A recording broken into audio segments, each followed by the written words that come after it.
Për shembull, një rast që në mendjen time ka ngelur jashtëzakonisht shumë, ka ndodhur para 8 vitesh, ishte një nën që fëmia kishte marrë kapsën e flokëve prej sfungjirit dhe e kishte futur në gojë. Dhe pasi e kishte futur në gojë, e kishte shkuar në rrugët e ajrit dhe kishte bllokuar mushkrinë.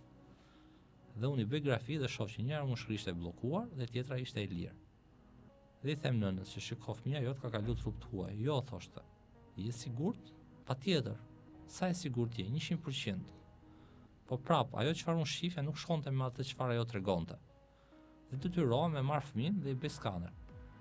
Dhe në skaner shoh një topth prej pambuku që ndodheshte në rrugët e mushkrisë. Dhe e thras nënën, i thashë, shikon këtë gjë këtu? Ky është topth pambuku. Ku e mori fëmia këtë gjë?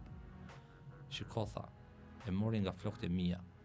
Por problemi qëndron, kisha frikë se mos më rifte buri dhe nuk doja t'rregoja. Tashmë, si mund të rrezikohet jeta e një fëmie për një komunikim apo mos komunikim me bashkëshortin?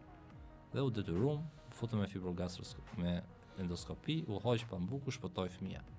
Ndërkohë që nëse unë në atë moment nuk do isha vigjilent dhe ajo do më thoshte është e sigurt 100% nuk ka kaluar, ky fëmijë do shkonte në shtëpi dhe ardhmja e tij do ishte fatale.